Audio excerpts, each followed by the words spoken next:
Hey everyone, I'm Carly. I'm a cross stitcher, a knitter, a spinner, and a natural dyer. My pronouns are she, her, and this is my FlossTube.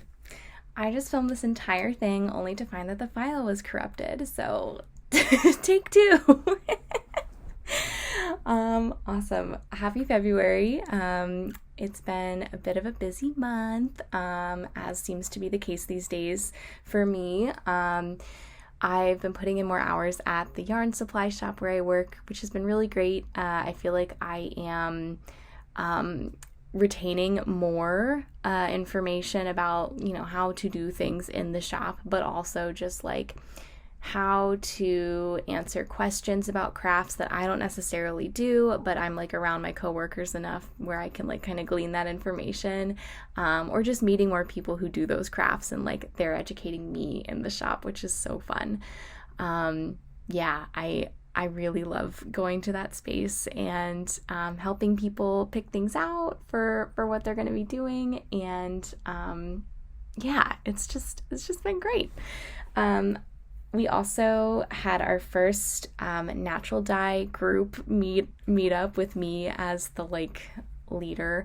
I'm part of a local craft guild, and within the guild there are these different special interest groups, and I'm leading the natural dye one. We met on Zoom and just were able to see everybody's faces, which was lovely, and like people showed projects that they had. We talked a bit about mordanting, which is how you get your color to stick to your fiber. It's just a process for that, and it was so nice. Really excited about continuing with that group. A little intimidated, if I'm honest. In another turn of events, I'm now also like responsible for the dye garden.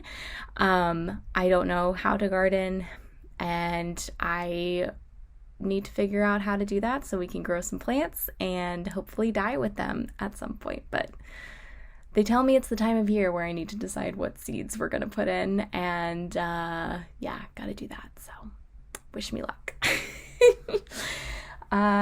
So on top of that, there've been other projects I've been working on in the community and just with other work things, but I have been able to get some crafting in. So I have a couple of finishes to share, both knitting and cross stitch. You'll see both of them appear throughout this video. The first finish I have is a cross stitch finish, and I'm very excited about it. I worked very diligently on this after I showed it last time. Northern Exposure by Carriage House Samplings. And here it is. All right. I was so into this one. I ran out of this gray and didn't want to stop, so I just picked a different gray to finish it off. I might go over the sun's face with a colored pencil or something to make it darker, but when it's framed I probably won't even notice. Used up some fancy floss in here for the green, which is great, just out of my stash now.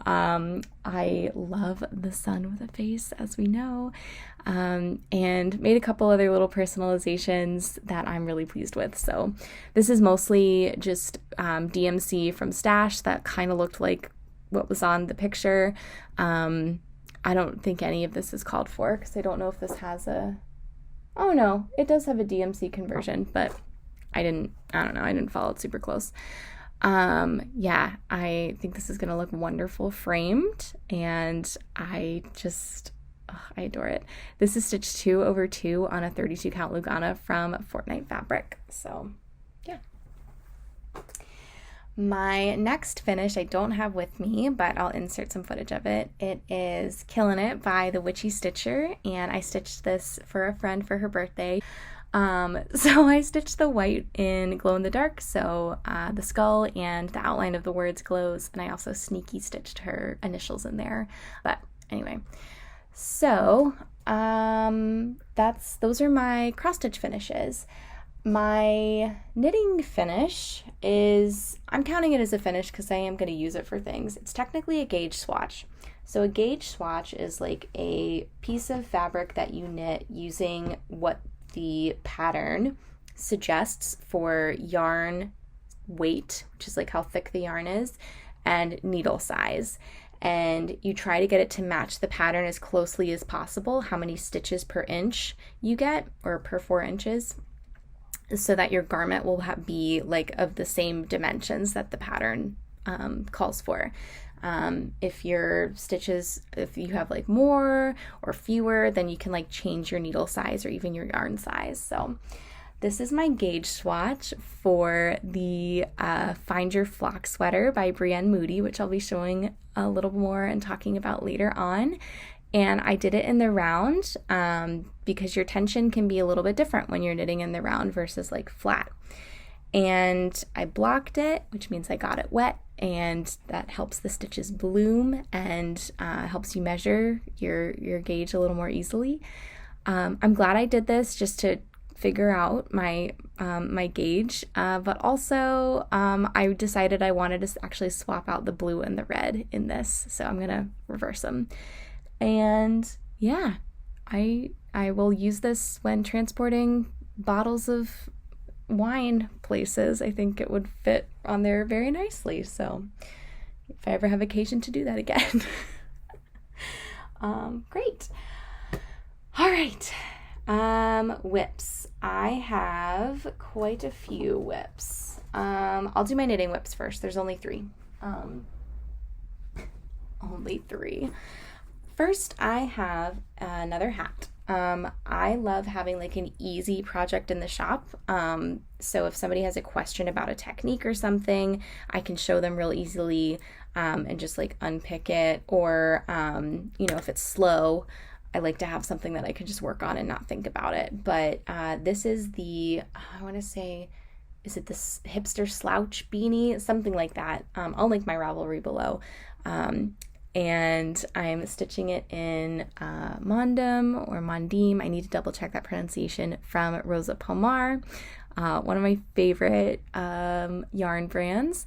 I stitched the green beanie that I usually wear in another base of theirs. So, but yeah, I'm stitching this to kind of get a little bit more variety in my wardrobe. I wear the green hat everywhere.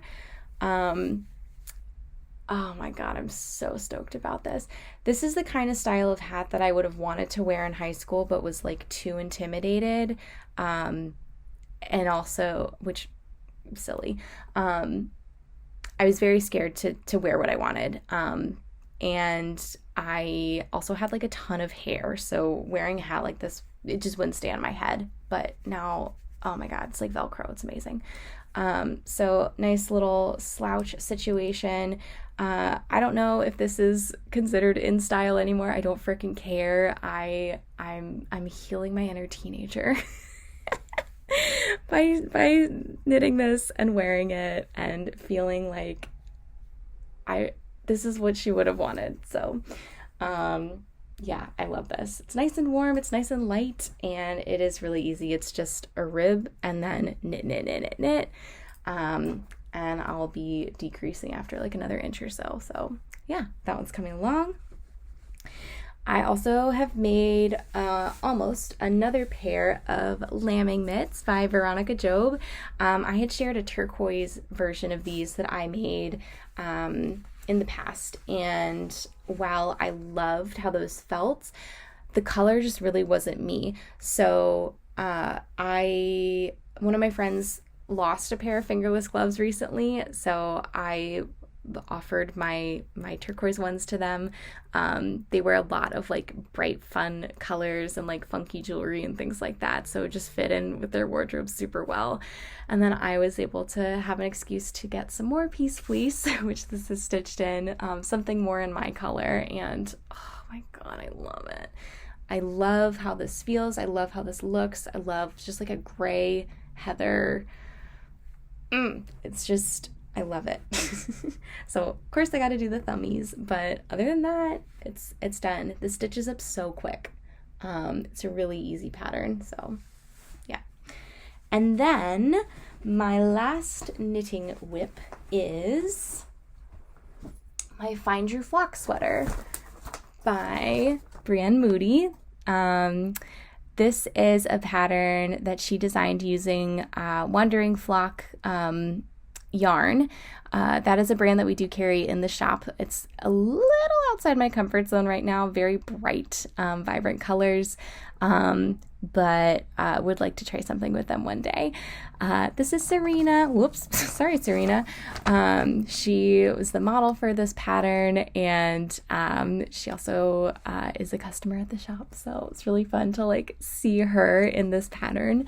And yeah, so I will show you what I'm working on. This is actually a class that my coworker who taught me how to spin is teaching, which is really, really nice. We all got together on Zoom the other night and started.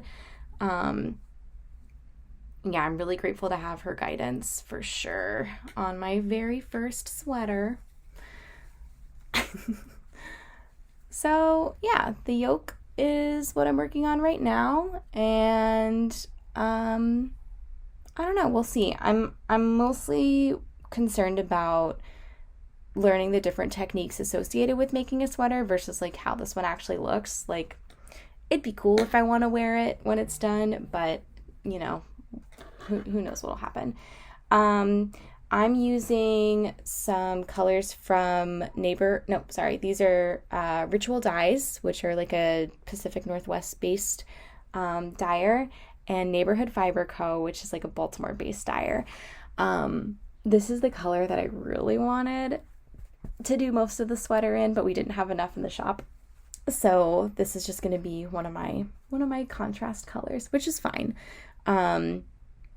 It's gorgeous, and I'm really excited to work with these. I haven't tried these brands before, so every time I start a new project, I try to use a different yarn that I haven't used before in the shop, just so I can like talk about it confidently and also like try it out, see what it's like. What's the big deal? So my stitching whips, I have quite a few. Everybody just be quiet. Sorry. Okay, first I have my Kind Kapal Sal. Nithya from Daybreak Stitchery is hosting this. It is a pattern by Java Cross Stitch. You can find the pattern on Etsy. And Nithya has divided this pattern into 12 parts, so we can stitch one part each month, or if you're like me, you got really excited at the end of January and started the February part. I love this piece so much. I'm not usually like drawn to kind of geometric-y repetitive patterns like aesthetically, but when I'm stitching them, they're probably my favorite to stitch. Yeah, I found that if I did the 2/2 part first, then going back and doing the over 1 piece, which is like the kind of brackety, no, it's these little triangles there. Those are all over 1, and then there's some back stitch after that. So doing like breaking it up into those chunks made this like just fly by. And yeah, it's coming along so nice. This is stitched both 2/2 and 2/1 on 32 count Lugana from Fortnite. And it's real. I adore this piece. Thank you so much, Nithya, for letting me know it exists. Next, I have Sweet Pleasures by The Gathering Place. I shared last time that this quote was not really my jam, and solicited suggestions. I had a few picked out, and got some good suggestions, some of which were already on my list, which was great. Same page. Yeah, let me show you. The quote that I have decided to go with, I did actually chart myself using the text from the original pattern, and then I made up a couple of the letters, and I'm really proud of how they turned out. Sarah from Mod Cross actually very kindly offered to help me chart them. I had already charted them by the time she reached out, but I thought that was so nice. And I have something fun to share about the floss in here too. This is the whole thing so far. This is a 32 count Lugana from Fortnite, 2/2. And the full quote is, "Let this radicalize you rather than lead you to despair." It's a quote by Miriam Kaba. The pattern did not include a key for this like the text color, but it looked a lot like cinders to me just from the picture. And I had a skein of cinders, so I was like, oh, like maybe I'll try it out. Come to find out, cinders is one of Sarah's favorite floss colors. I think Nithya shared that in one of her recent videos. So I was like, perfect. Now every time I look at this, I can still think of that very kind gesture that Sarah offered to me. Yeah, so the quote, I had it like earmarked for a long time. There's a lot of quotes I want to stitch, but I don't ever want to stitch something just because I like kind of like the sentiment. I want it to be something that I do. Like I don't ever want to be like, well, I stitched the thing, there's my craftivism done. Like, and you know, I think that has its place. But for the privileges I hold and the like ways that I can move around in the world, I think that I need to do more than just stitch a quote. And I can do more than just stitch a quote. So I didn't want to ever stitch this when I was at a place where I was only like just stitching quotes. And now I feel like with other things that I'm doing and communities I'm a part of, I really feel like there's obviously always more that I can do, but I'm feeling like this is something I can hang on my wall and be proud of and be like, yep, like keep it up kind of thing, like as a motivator to continue in the way that I'm going. So and I might talk more about that another time, but yeah. Just a couple other pieces to share. I have Butterfly Garden by the Blue Flower. There we go. And I really like the kind of color completion that's possible with this piece. I worked on these flowers. I think I hadn't done those the last time I showed this, but I don't remember. It's really satisfying to just get those chunks done. And this is going to be beautiful on this fabric when it's finished. This is a 32 count Lugana from Fortnite, 2/2, using called for DMC. But yeah, I don't know. We'll see if I stitch on this one this month. And then I have Jack's Bash by Plum Street. And the orientation of this photo will never cease to baffle me. It's a square.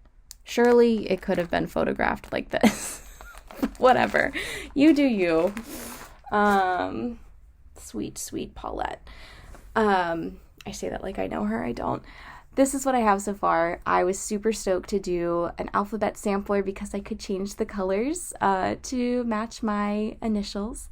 And I stinking loved this over one stitching up here. I've only done over one on linen at this point, and a lot of times I was doing it 2 over 1, which is really, really hard for me. But doing 1 over 1 on 32 count Lugana, oh my God, how cute is that? I can't stop. I want to do more. I'm so excited to like have this pop up later on in the pattern, and it does pop up later on, so I'm looking forward to it. Yeah. My last whip is 3 little hexes from Dee's 20 Stitches and Uncanny Kari. And I've worked on this one this week. This has been my focus project this week, and I did that entire book and ghost this week. Over 1. Are you proud of me? I'm proud of me. This middle one took me so freaking long. This one, it was 5 days of work, and I did put a lot of work into some of those days, but I am just so happy with this. Yeah, I think I am going to leave the ghost transparent, and maybe do the eyes in white instead of black like the pattern calls for. I do have to think about some placement options. Originally, I had these kind of centered with each other, but I sort of wish the book bottom was flush with the cup bottom. Now that I've stitched it, I'm absolutely not going to unpick this and do it again. but maybe I'll stitch a little book stand or something. I only have 2 rows where I could do that, so maybe I'll just make a shadow so it looks like the book is floating. I don't know yet, but I'm gonna put it away for a while, and when I do the planchette, I'll make those decisions. But this is a 30-ish count mystery linen from Color and Cotton, and yeah, I adore it so much. Look at this color. So good. Every time I look at it, I'm just like, ugh. It makes me feel things. All right. That's it. That's everything I've got. Former finish, I'm going to insert a clip of the first Plum Street piece I ever did. It's the second half of a video I showed last time. I used to do floss tubes just for myself, and I shared one that I did around this time last year. There's a little bit more in that video, and I am going to share that here. In January, I actually finished, yeah, this was a January finish, and I'm hanging it in my closet right now, also like Lindy Stitches, and it's my Salem Hornbook finish. And I feel kind of weird about this pattern now, just in terms of the content. Like, I think it's really cute, and then, I don't know, just thinking about everything it implies, like, ooh, here's the hill where a bunch of people were f***ing murdered. I don't know. I don't know if I'd ever stitch something Salem related again. I don't think I will. But, again, it was, like, a really good first pattern on Jobolin, the same as this one from Fiberlicious, and I learned a lot while I was doing it. I got to practice a lot of techniques, use some color changes, did a little satin stitching with the star, which I don't really like how those turned out. Can't really see, but they look sloppy to me. Those were challenging, but it was fun nonetheless. So yeah, I have a lot of thoughts about Salem pieces. I did post about it on Instagram when I first shared it on Instagram, and I think if I can try to just sum this up and make this as succinct as possible, I didn't know anything about Salem, and then I read a book about it afterwards and felt weird that I had done a craft about something so serious, and I don't know if, like, how soon is too soon with these kinds of things. And I mean, context aside, it's a very cute pattern, and I think that's what bothers me, is the, like, juxtaposition of how, like, cute it is with, like, what was happening at that time and the reasons for it, and how those are still, like, very prevalent things happening now. And like are we gonna be stitching things as a community that happened in the last 2 years? Is that ever gonna be a cross stitch pattern? Like, that doesn't, I don't know. And this is not like a call out or anything to Salem pattern designers. Like, I understand why they're so popular. They're, like, very prim and witchy, and that's so cross stitch, so I get it. And, like, I don't have this kind of reaction when I see other historical scenes depicted in cross stitch, so I have a lot of thoughts, and I don't quite know where I land on it. I think ultimately I won't be stitching a Salem pattern ever again, but I appreciate that this was, like, a really important, like, thought exercise for me, and also it was, like, the very first pattern I ever bought and stitched, so it does hold a place in my heart for that reason. Anyway, family finish, and then we're done. So I shared last time my mom is an egg dyer. I've got some of her eggs up here, and she made me some pride themed ones for Christmas. If you think you know the Order of the Rainbow, no you don't. We're gonna just let Terry have her interpretation of the rainbow this time. I love her style so much. She kind of gets down on herself sometimes because she's like, oh, you should see the ones that the professionals make. They're so pristine, and, you know, the lines are so straight. And I'm like, but I love, like, this is so clearly my mom did this. Like, these are, like, these look like the doodles that she would do when she was talking on the phone when I was a kid. She had this little pad of paper and she would just doodle on it while she was talking. And I don't know, it's very my mom, and I love it. I love it a lot. So got a couple of other Pride related eggs up there, and I don't have any like Pride stuff really in my life. I have some like crafty related Pride things. Actually, I have them right here. I have this needle minder. If you know, you know. And then I have some stitch markers for knitting. So this is kind of how you remind yourself that you've gone around one row, or like you need to make an increase or something. So you put the little loop onto your needles. But outside of that, I don't have anything like Pride. So my mom is slowly growing my collection, which is very sweet. Great. All right. Well, that's everything I have for today. Thank you so much for spending some time with me. I hope you are well, and I will see you in March, God willing. Bye.